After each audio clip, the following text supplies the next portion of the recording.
à toutes et à tous la team Kiffer, j'espère que vous allez bien. Pour cette nouvelle vidéo, on se retrouve pour parler cyclisme sport. On va pas parler aujourd'hui du Tour de France 2024, mais des Jeux Olympiques. Et oui, pendant cette journée de repos de ce lundi, première journée de repos du Tour de France, on a eu l'annonce de Thomas Voeckler, sélectionneur de l'équipe de France de cyclisme, qui a annoncé les 4 noms, les 4 Français qui défendront, essaieront d'aller chercher ce titre olympique, Jeux Olympiques à Paris 2024. On va découvrir aujourd'hui dans cette vidéo les 4 noms qui vont défendre les couleurs françaises. On va découvrir le parcours complet de la course élite homme et on parlera également de la course contre la montre. Donc on va sans plus tarder annoncer les noms. Donc Thomas Voeckler a annoncé que pour la sélection élite homme sur route, on aura Julien Alaphilippe, que vous voyez à gauche de la route, qui a fait d'ailleurs l'impasse sur le Tour de France pour préparer les JO.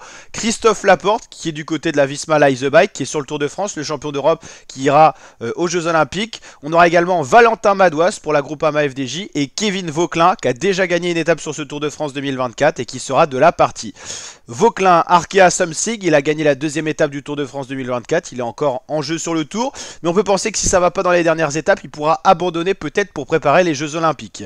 Valentin Madouas, il est également sur le Tour de France, ancien champion de France. Pour l'instant, il n'a pas montré qu'il avait forcément la bonne patte, mais en tout cas, Thomas Voeckler a décidé de le sélectionner. Christophe Laporte est tout dévoué à Jonas Vingegaard sur le Tour, donc on le voit pas beaucoup s'exprimer, mais il a l'air plutôt en forme, on l'a vu s'exprimer sur les chemins blancs. Et Julien Alaphilippe peaufine, lui, les JO, ça devrait être quand même le leader de l'équipe de France et il devrait être défendu par Laporte, Madouas et Vauquelin, mais Laporte peut jouer également une sorte de victoire.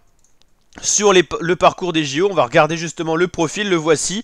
Ça sera un petit peu vallonné, mais c'est surtout quand même pour les sprinters et les punchers. Il y a seulement la côte de la butte de Montmartre, 1 km à 6,5% de moyenne, qui pourrait laisser place aux punchers. Sinon, ça pourrait être un sprint massif. Donc vous l'avez compris, Christophe Laporte et Julien Alaphilippe, parmi la sélection française, sont les coureurs les plus à même d'aller chercher ce titre. Ça sera dans Paris et aux alentours, 273 km, 2800 mètres de dénivelé positif. C'est quand même assez important, ça sera vallonné. Ils ont été chercher, les organisateurs du parcours, toutes les petites bosses qui existent sur Paris. Et donc c'est quand même assez bosselé comme parcours pour que ça soit un peu plus spectaculaire. C'est vrai qu'on en a marre des courses toutes plates où on va vers un sprint massif. Là il y aura quand même des bosses, mais ça peut être un sprinter comme un puncher qui s'impose, comme une surprise, un baroudeur. Mais en tout cas, profil assez ouvert à Paris. Mais assez long, toujours 273 km, c'est assez spectaculaire. Jeux Olympiques, cyclisme tenant du titre. Je sais que Carapaz avait été champion à un moment, mais je me demande si c'était pas déjà au Brésil. Vainqueur... Depuis 1920, ok. C'est Richard Carapaz le tenant du titre, hein. Mais est-ce qu'il porte encore le maillot? Je pense pas. C'était Carapaz devant Van Aert et Pogacar, que des grands noms. En 2016, c'était Van Avermaet. La magie, c'est que c'est tous les 4 ans, donc c'est un titre qui est rarissime. Donc voilà, Carapaz, Van Aert, Pogacar, Van Avermaet, Fuglsang, Majka. Et en 2012, voilà, c'est que des coureurs quasiment à la retraite. Vinokourov, Uran est encore là, mais il est en fin de carrière. Alexander Christophe. Et 2008, par exemple, Samuel Chances, Fabian Cancellara et Kolobnev. En 2008, ils sont tous à la retraite. Et pourtant, c'est que 4 JO précédents. Donc voilà, c'est un titre qui est rare dans la carrière d'un coureur. Il y a peu de coureurs sélectionnés, comme on l'a vu. Donc voilà. C'est l'occasion de s'exprimer. Donc Alaphilippe, Laporte, Madouas, Vauquelin pour la course élite homme. Et au niveau du contrôle à monte, ça sera différent. Voilà, ça sera 32,4 km pour le contrôle à montre, que ça soit femmes et hommes, et ça sera le 27 juillet, que la course que je vous ai montré là, Elite Homme, ça sera le 3 août, donc il y en a une en juillet et une en août, donc voilà, ça sera quand même assez espacé, on aura le temps de suivre tout ça sur la chaîne, donc n'hésitez pas à vous abonner et tout ça. C'est assez dur toujours à trouver les profils d'étapes des Jeux Olympiques et tout, mais vous inquiétez pas, sur la chaîne YouTube, on est là pour tout déchiffrer. Donc course contre la montre Elite Homme, ça sera le 27 juillet, vous l'avez compris, et pour l'épreuve en ligne classique, ça sera le 3 août.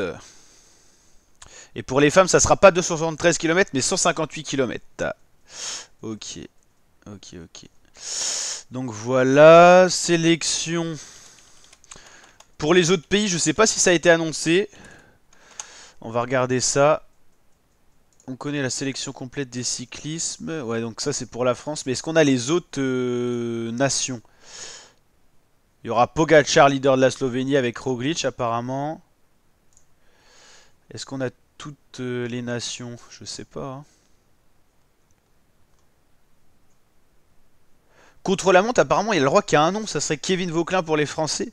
C'est possible, hein.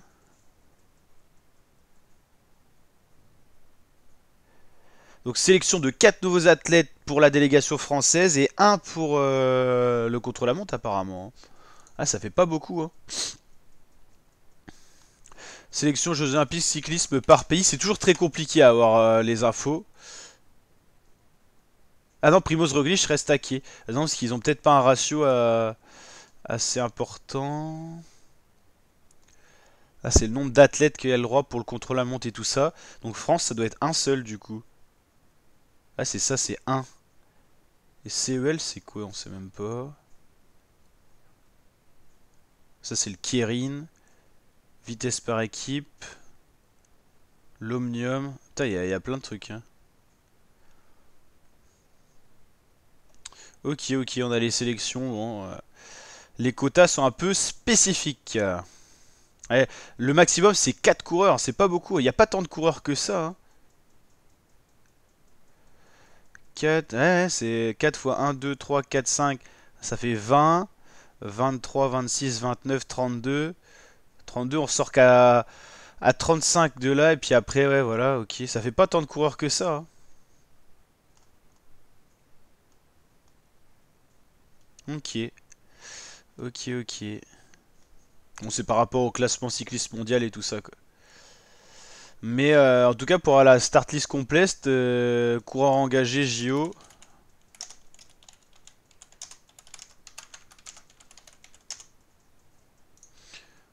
Ah, c'est pas facile. En tout cas, on a les Français, mais pour les autres, c'est peut-être pas encore annoncé en tout cas.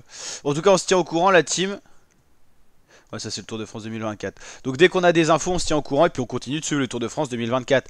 Allez, ciao l'équipe!